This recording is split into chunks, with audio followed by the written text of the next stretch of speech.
Welcome to today's show.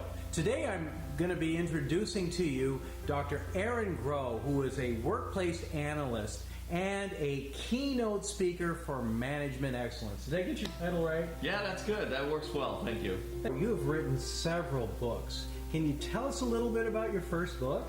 Sure thing. My first book is titled How to Not Suck as a Manager.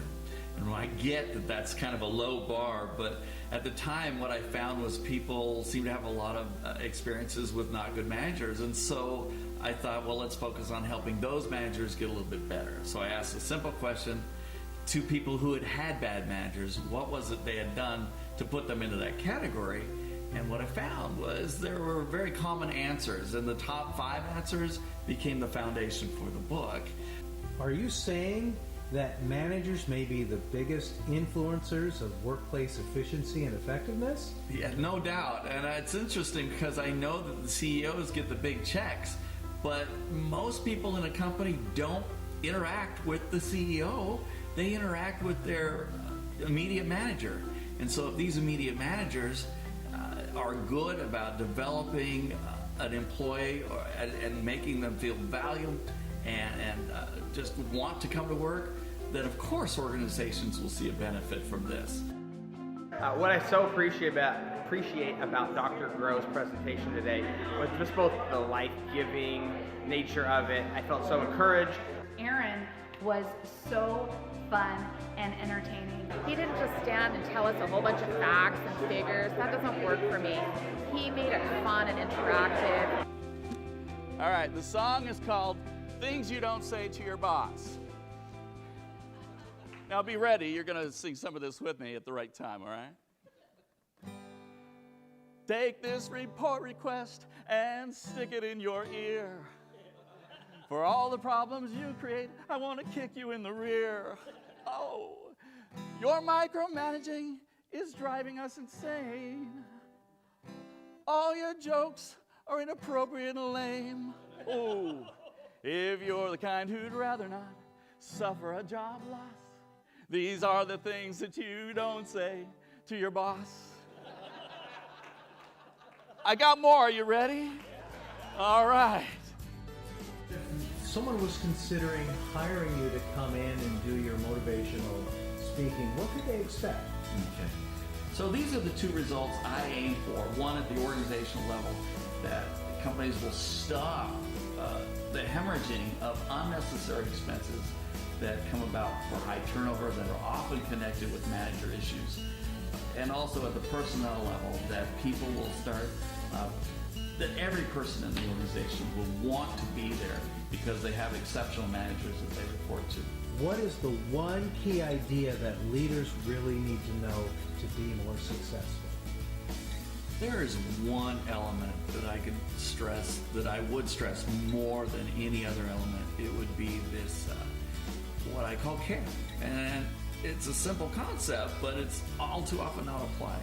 I know that when employees feel that their managers care for them, it makes a world of difference. The productivity goes up, the loyalty to the organization, to the team will go up. And these are just the emotional benefits.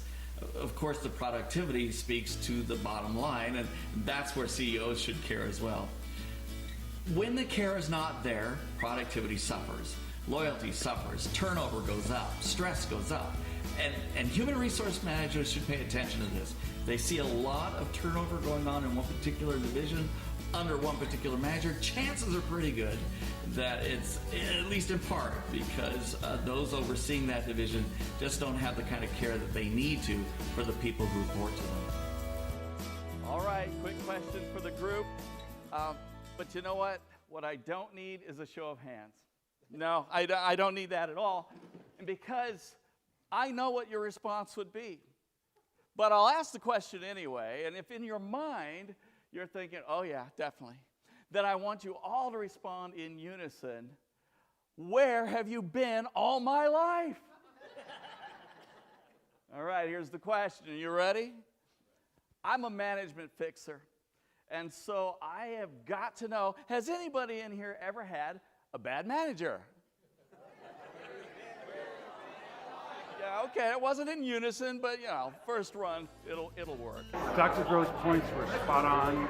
I'll bring them home or bring them back to my company. Hopefully we can start using some of those concepts. I appreciated the most about working with Dr. Grow is his thoughtful approach with his clients. He asks amazing, intentional questions to really get to know each of us, and then he applies that information to his keynotes, which makes the keynotes more relevant for us and where we can put action into his message right away. How about your second book? What are some of the key ideas from that second book of yours? Well, the second book is titled Change or Go, How to Stop Non-Team Player Behavior in the Workplace. And what I found is many times there is just one individual who can really upset the cart when it comes to productivity on the team. And managers sometimes don't have the knowledge or something's missing that doesn't address this. It's bad enough when it's happening. It's worse when a manager doesn't do something about that. Oh, see, the thing is, in the workplace, it's not magic. It's just a matter of sharing. And if you'll share the information, you'll get a lot farther with your people. And if you don't, well, that's on you. And so many times I'll hear a manager say, but I don't like conflict. I don't like trouble. Well, I have a little bit of advice for those situations too. I say, come here, let me give you a little something that'll help you. That's part of your job! And if you don't like it, find something else to do. Makes sense? It works, it really does. All right. I involve my own personal experiences, so nobody has those. But also, I think it's important to know that I take this profession seriously.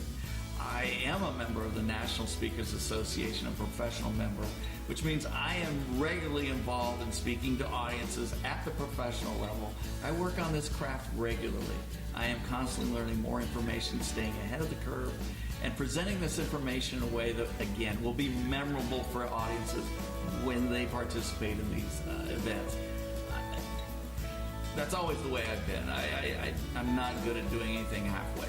And my participation in the association is certainly one thing I like to point out that a lot of people who speak just don't bother to get involved with.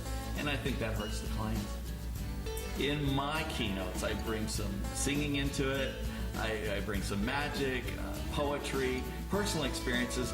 Call me a bit of a Renaissance person, but I believe that using these different strategies helps people get more relaxed. And when they're relaxed, they can then hear the information and it gets internalized, I think, more readily so that they can take the information that same day, go back to the workplace, and implement it. I like to teach what I call use now strategies, and I think in involving the audience with some singing, some magic, some, like I said, very personal experiences, but also some poetry. All of those are ways that just create a unique experience that becomes a very memorable experience, which is, I think, most important for any keynote speaker.